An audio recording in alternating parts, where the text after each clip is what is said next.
우리는 성경을 통해서 하나님을 만나게 됩니다. 그리고 우리가 성경을 통해 처음 만나게 되는 하나님은 분명한 원칙이 있으신 분이심을 보게 됩니다. 그 원칙을 우리는 흔히 질서라고 말합니다. 우리가 창세기를 통해 처음 만나게 되는 하나님은 그래서 질서의 하나님이십니다.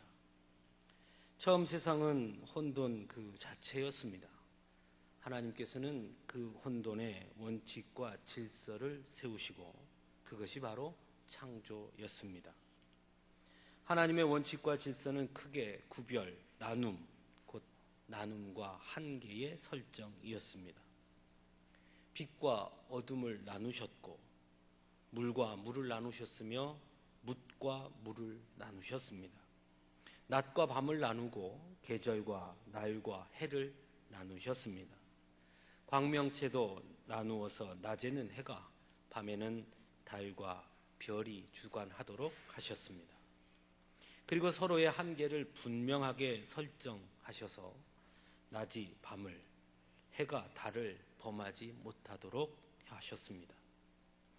인간을 창조하시고도 선악과를 두어서 인간의 한계를 매우 분명하게 설정해 주셨습니다. 다른 모든 것은 마음대로 다스리고 먹었으나 하나님이 세우신 그 기준은 범하지 못하게 하신 것입니다. 그것이 인간과 하나님의 차이였고 구별이었고 또한 인간의 한계였습니다. 그 한계를 넘어서면, 그 기준을 넘어서면 곧 죽게 될 것임을 하나님은 분명하게 말씀하셨습니다. 이스라엘 백성들에게도 하나님은 원칙과 기준을 가르쳐 주셨습니다. 그것이 바로 율법이고 계명이었습니다. 율법과 계명에도 구별과 한계가 분명하게 세워져 있습니다. 그것이 곧 이스라엘 백성들의 삶의 기준이었고 하나님과의 관계에서 지켜야 할 질서였고 원칙이었습니다.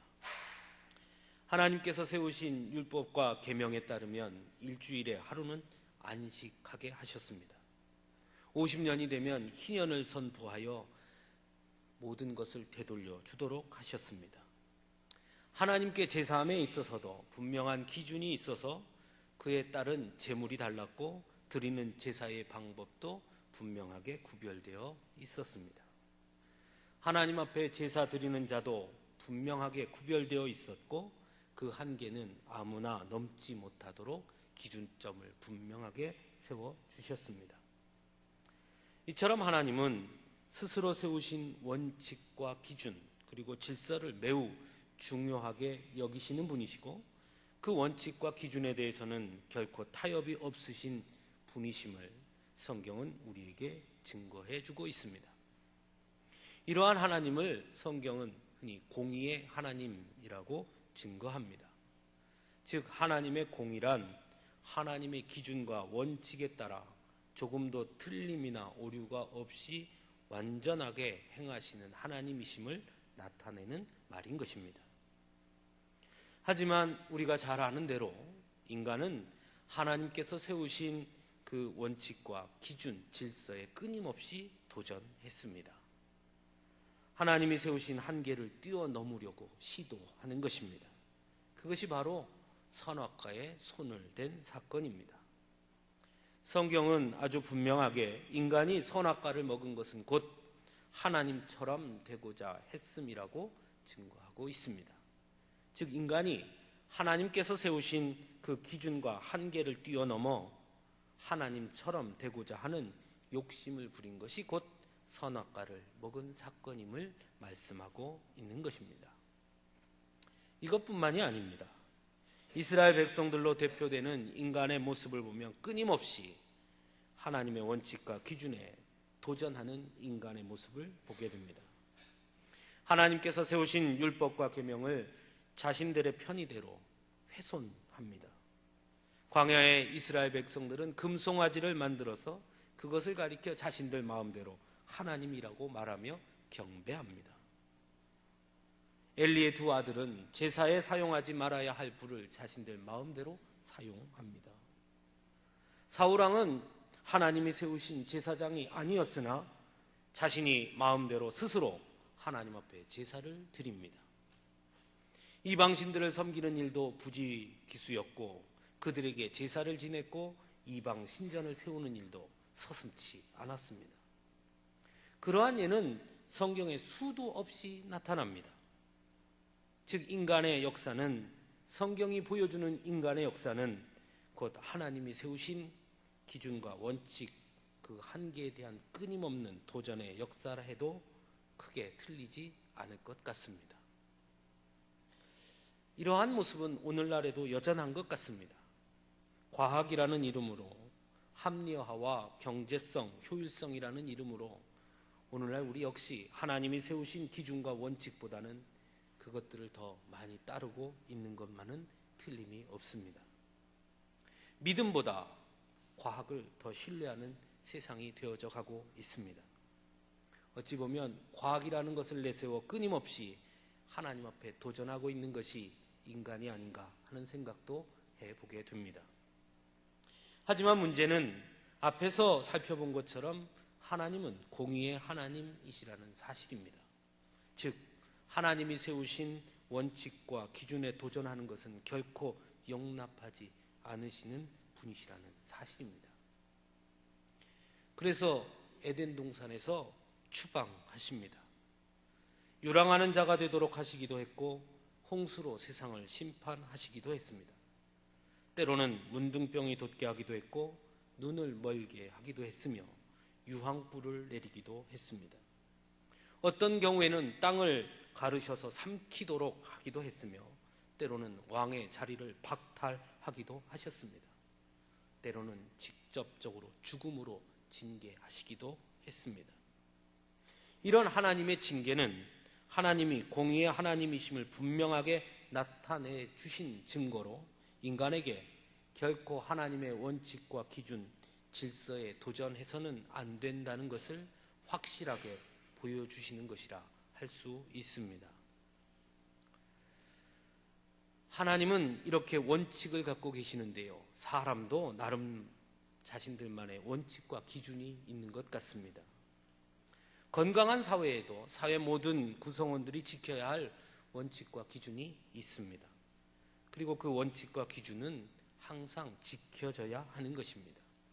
힘이 있다고, 돈이 있다고, 또 나름대로의 각각의 상황 때문에 그것이 무너진다면 그 원칙과 기준은 더 이상 사회를 지탱할 힘을 갖지 못할 뿐 아니라 더 나아가 그 사회는 혼란에 휩싸이게 될 것입니다.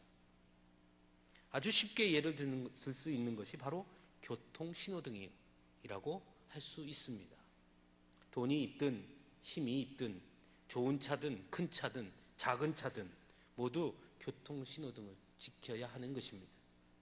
빨간불이 들어오면 다 멈춰야 하는 것입니다. 그래야 모두가 안전할 수 있습니다. 그런데 어떤 한 사람이 자신이 바쁘다고 해서 신호등을 무시한다면 얼마 못 가 교차로는 혼잡해질 것이고 또한 사고가 날 수 있을 것입니다. 그러므로 교통신호등은 모두가 함께 지켜야 하는 원칙이고 기준이고 질서인 것입니다. 하지만 저는 어제 매우 특별한 것을 목격했습니다. 교차로에 모든 차량이 정지 신호를 보고 서 있었습니다. 저 역시 빨간불이 들어와서 딱 서 있었습니다. 그런데 갑자기 앰뷸런스가 비상등을 켜고 사이렌을 울리며 맞은편에서 왔습니다. 그리고는 정지 신호임에도 불구하고 교차로로 들어섰습니다.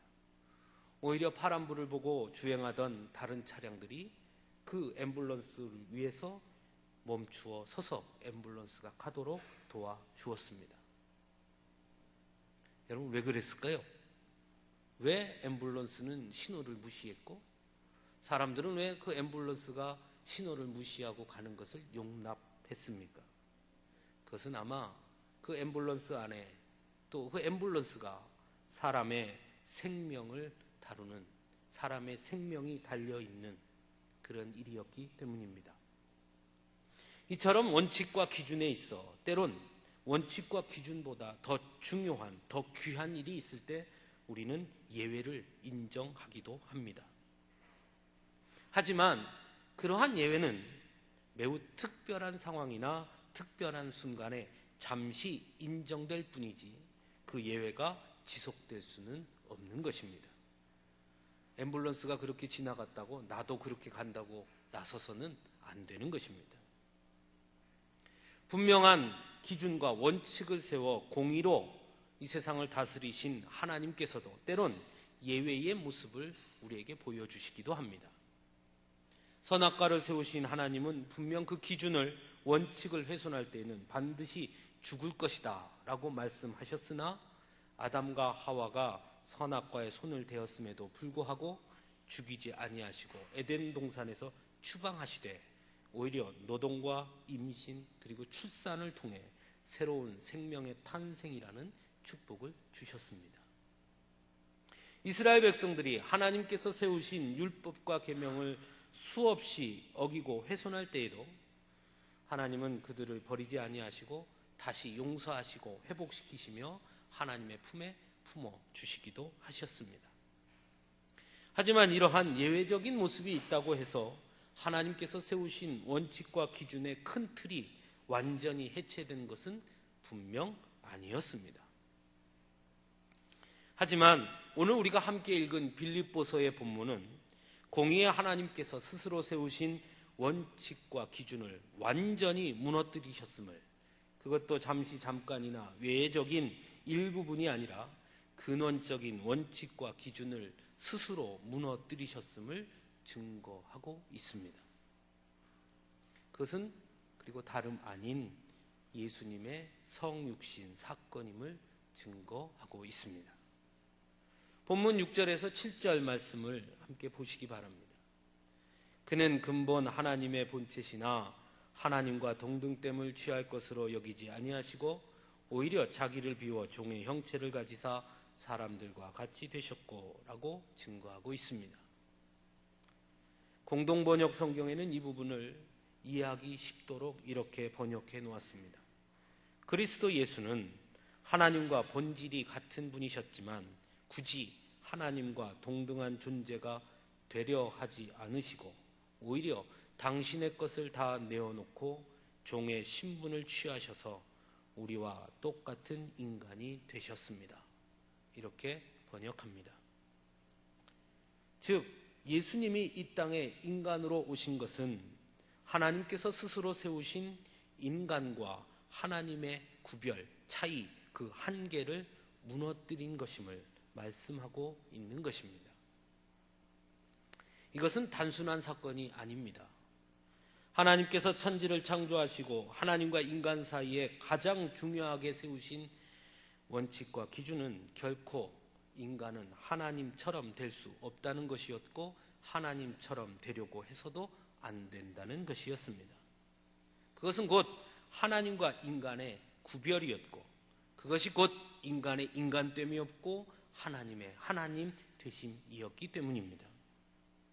인간은 어디까지나 하나님의 창조물이고 피조물입니다. 그래서 인간은 인간을 창조하신 하나님의 섭리와 간섭이 없이는 존재할 수 없는 것입니다. 또한 시간과 공간의 한계와 영향을 받을 수밖에 없는 그런 존재입니다. 그래서 인간에게는 고통이 있는 것입니다. 여러분, 고통이 무엇입니까? 고통은요, 한계를 뜻하는 것입니다. 내가 참을 수 있는 한계를 넘어서는 통증이 있을 때 우리는 그것을 고통이라고 말하는 것입니다. 그러므로 고통의 근원은 한계성입니다. 인간이 한계에 다다랐을 때 고통을 느끼게 되므로 자신의 한계를 스스로 깨닫게 되는 것입니다. 하지만 하나님은 창조자이십니다. 하나님 스스로 말씀하셨듯이 하나님은 스스로 있는 분이십니다. 그것은 곧 하나님의 존재는 다른 어떤 것에 영향을 받지 아니하시는 분이시라는 사실입니다. 시간과 공간의 한계도 없으신 분입니다. 그래서 하나님은 고통이 없는 분이십니다. 한계가 없으니 말입니다. 그런데 하나님께서 인간이 되셨다는 것은 곧 하나님께서 한계를 지닌 존재가 되셨음을 의미하는 것입니다. 시간과 공간의 한계 속에 자기 스스로를 가두신 것입니다. 그러므로 인간이 경험하게 되는 배고픔, 슬픔, 아픔, 외로움, 배신 등의 고통을 겪게 되셨음을 의미하는 것입니다. 그 모든 것을 겪지 않아도 되시는 그분이 스스로 그 고통의 자리로 자신을 그 안으로 넣어 버리신 것입니다. 그 다음 말씀은 더욱 놀랍습니다. 8절 말씀입니다. 사람의 모양으로 나타나사 자기를 낮추시고 죽기까지 복종하셨으니 곧 십자가에 죽으심이라. 공동번역 성경에서는 이렇게 인간의 모습으로 나타나 당신 자신을 낮추셔서 죽기까지, 아니 십자가에 달려서 죽기까지 순종하셨습니다 라고 번역했습니다. 하나님께서 인간이 되신 것만 해도 엄청난 사건입니다.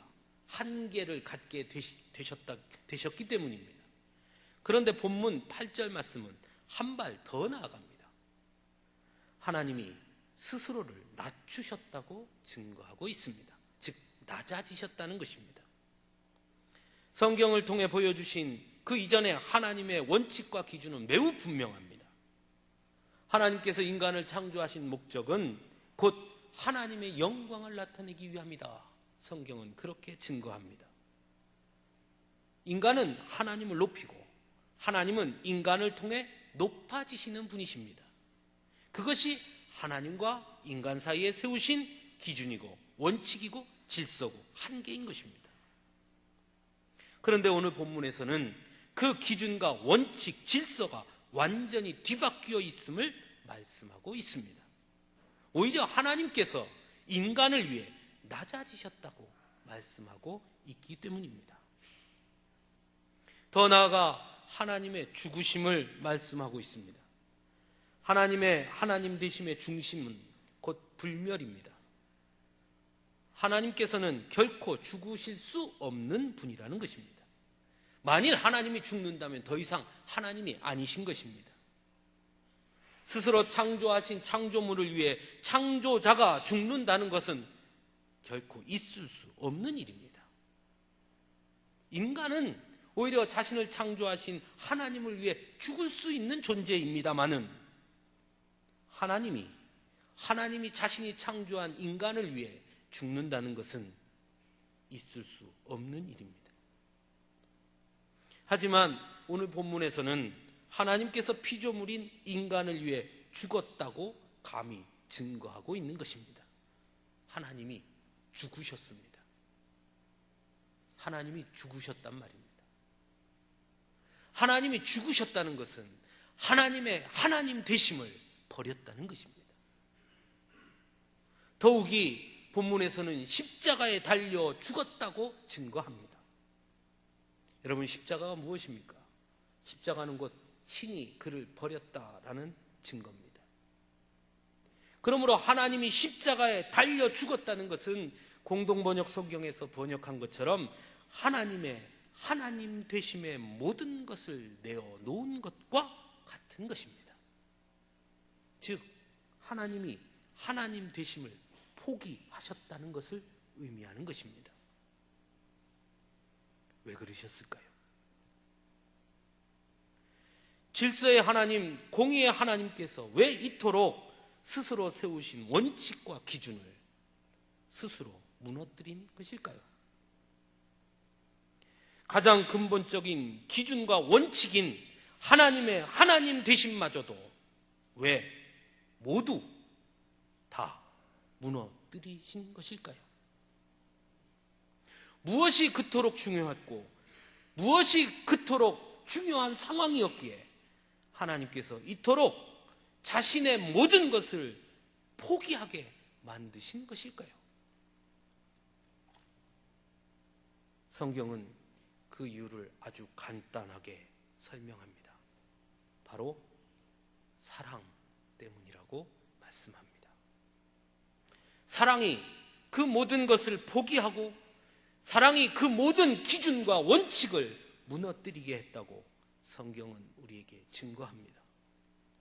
하나님의 하나님 되심까지도 내어주실 만큼 사랑했기 때문에 하나님은 그렇게 하셨다고 증거하고 있습니다. 그 앞에 더 놀라운 것은 그 하나님의 그 큰 사랑을 받은 그 사랑의 대상이 너무나 보잘것없는 대상들이라는 사실입니다. 하나님의 하나님 되심마저도 포기하고 부어준 그 사랑을 받고도 여전히 부족하다 투정부리며 그 큰 사랑을 주셨음에도 작은 것에 원망하고 불평하고 작은 헌신 앞에서도 주저하고 작은 고난과 고통 앞에서도 쉽게 포기하고 좌절하고 절망하는 바로 그런 자들을 위해 하나님은 하나님 되심을 버리셨습니다. 그리고 바로 그런 자들이 저와 여러분들입니다. 하나님은 바로 저와 여러분 때문에 하나님의 하나님 되심을 포기하신 것입니다. 사도 바울은 오늘 본문 5절 말씀을 통해 너희 안에 그리스도 예수의 마음을 품으라 그렇게 증거합니다. 공동번역 성경에서는 여러분은 그리스도 예수께서 지니셨던 마음을 여러분의 마음으로 간직하십시오 라고 번역했습니다. 무슨 말씀입니까? 우리를 향한 하나님의 그 사랑, 그 사랑에 죽기까지 순종했던 예수님의 그 사랑, 끊임없이 참으시고 인내하시며 포기하지 아니하시는 그 놀라운 사랑과 은혜의 마음을 너희가 받았으니 이제 그 하나님의 사랑의 마음을 기억하고 간직하고 살라 말씀하고 있는 것입니다. 이것은 곧 그 큰 사랑을 받았으니 이제 그 큰 사랑을 함께 나누어 주는 삶을 살라 하시는 말씀인 것입니다. 세상의 사랑에는 대가가 있습니다. 세상의 사랑에는 한계가 있습니다. 세상의 사랑은 자신의 것을 남겨둔 사랑입니다. 하지만 하나님께서 우리에게 부어주신 사랑은, 우리가 받은 그 사랑은 대가가 없는 사랑입니다. 우리가 받은 그 사랑은 한계도 없습니다. 우리가 받은 그 사랑은 전부를 내어준 사랑이었습니다. 예수님은 강도 만난 사람을 보살핀 사마리아 사람의 비유를 말씀하시면서 너희도 가서 이와 같이 하라 말씀하셨습니다. 왜냐하면 그 사랑을 받았기 때문입니다. 사랑하는 성도 여러분, 우리의 모습은 어떻습니까? 우리는 우리의 이웃을 어떻게 사랑하고 있습니까? 여러분의 부모를, 여러분의 자녀를, 여러분의 남편을, 여러분의 아내를 여러분은 어떻게 사랑하고 있습니까? 어떤 사랑을 주며 그들에게 사랑한다 말하고 있습니까? 혹 사랑한다 말하면서도 무언가를 바라고 있지는 않습니까? 혹 사랑한다 말하면서도 대가를 요구하고 있지는 않습니까? 혹 사랑을 주는 것보다 사랑을 받는 것을 더 좋아하고 있지는 않습니까? 하나님께서 맺어주신 우리 믿음의 공동체 안에서 우리는 어떻게 사랑하고 있습니까? 옆에 앉아있는 집사님을 어떻게 사랑하고 계십니까? 뒤에 있는 우리 권사님을 여러분은 어떻게 사랑하고 계십니까? 그 사람을 위해 무엇을 내어주고 계시며 그 사람을 위해 무엇을 포기하고 있습니까? 그 사람을 위해 어떤 수고를 하고 계십니까? 하나님의 사랑을 기억해야 합니다. 그 사랑이 얼마나 큰지 분명히 깨달아야 합니다. 그리고 그 사랑을 받은 만큼 우리의 가정에, 우리의 이웃에게, 우리의 믿음의 형제들에게 베풀 수 있어야 합니다. 아무리 많은 것을 베푼다 할지라도 하나님이 우리에게 부어주신 그 사랑에 비하면 아무것도 아니겠으나, 그러나 그 사랑을 전하는 일을 멈추어서는 안 되는 것입니다. 사랑하는 성도 여러분, 하나님의 사랑을 기억하며 그 사랑을 전하는 저와 여러분이 되기를 간절히 바랍니다. 저는 오늘 주신 말씀을 묵상하면서 또 말씀을 준비하면서 저 스스로에게 난 과연 누구인가를 깊이 되묻게 되었습니다. 어제 저녁에 말씀을 준비하고 설교문을 다 작성한 이후에 혼자 가만히 앉아서 조용한 예배당, 아무도 없는 캄캄한 예배당 안에 가만히 앉아서 깊이 스스로에게 질문하게 됐습니다. 넌 누구냐? 저에게 물었습니다. 너 누구냐? 세상에서도 저에 대해서 여러 가지로 규정하는 말이 있을 것입니다. 너 누구냐? 가현주 남편, 조국 조민 조율 조성 아빠, 서강주교회 담임 목사, 호남신학대학 대학원을 졸업한 사람, 나름대로 사회적 지위나 사회적 위치나 제가 하는 일로 또는 제가 소유한 것으로 내가 누구인지를 세상 사람들도 규정합니다. 그것이 정말 날까요? 그것이 정말 저의 전부일까요? 다시 물었습니다. 하나님, 맞습니다. 그것도 저겠지요. 그런데 주님, 하나님 앞에서 나는 누구입니까? 하나님 앞에서 나는 누구입니까? 그것을 묻게 되었습니다. 그것을 묻는 순간 오늘 말씀을 통해 그 어떤 것보다 더 중요한 내가 있음을 깨닫게 되었습니다. 세상의 어떤 것보다 더 중요한 나, 하나님이 보시는 나, 하나님이 바라보는 나, 하나님이 나를 규정하는 나, 그 나가 누군지 분명하게 알게 되었습니다. 그것은 다름 아닌 하나님이 하나님 되심을 포기하시면서까지 사랑하신 그 사람이 바로 나라는 것입니다. 다른 어떤 무엇이 무엇라 규정하고 말하는 것은 그러므로 이제 아무것도 아닌 것입니다. 그것은 결코 중요한 것이 아닙니다.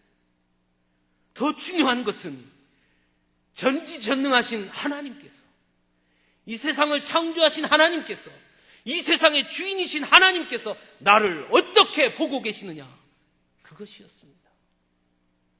그리고 그 하나님이 내게 들려주신 말씀은 너는 내가 하나님 됨을 포기하면서까지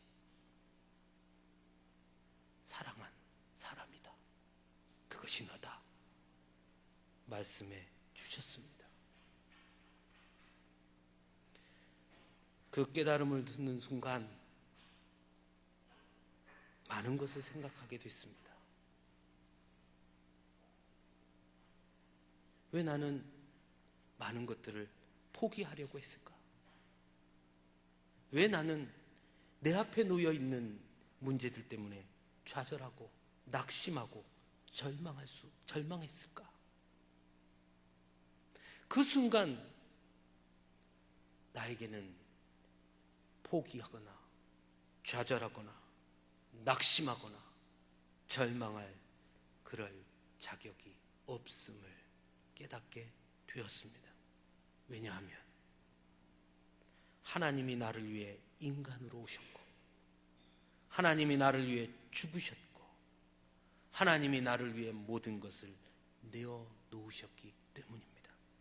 그러므로 이제 나는 내 것이 아니라 하나님의 것이기 때문입니다. 우리에게는 포기, 좌절, 낙심, 절망의 자격이 없습니다. 내가 주인일 때 포기하고 좌절하고 낙심하고 절망하는 것입니다. 사랑하는 성도 여러분, 여러분에게는 그런 자격이 없습니다. 왜냐하면 여러분은 여러분의 것이 아니기 때문입니다. 하나님의 것입니다. 하나님이 여러분을 핏값으로 사셨습니다. 하나님이 여러분을 위해 하나님 되심을 포기하면서까지 여러분을 사랑하셨기 때문입니다. 그래서 우리는 하나님의 것입니다.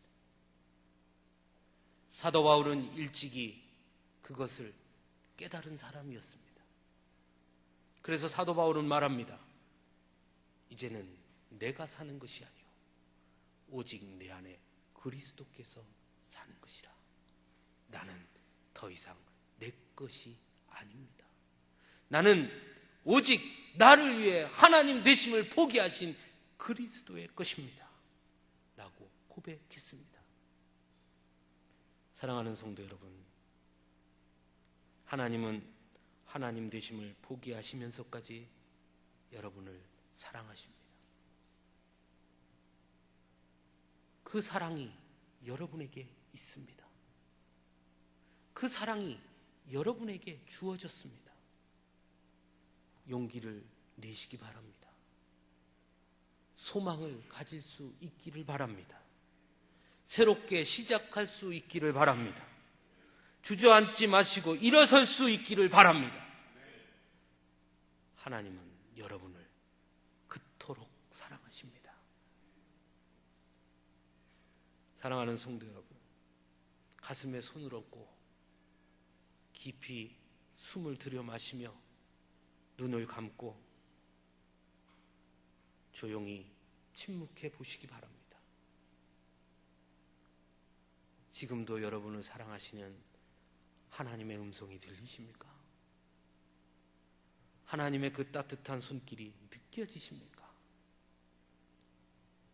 여러분을 향해 뻗은 그 손길을 결코 거두지 아니하시는 그 굳건한 팔을 여러분 느끼십니까?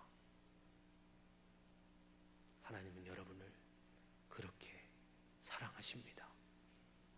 기도하겠습니다.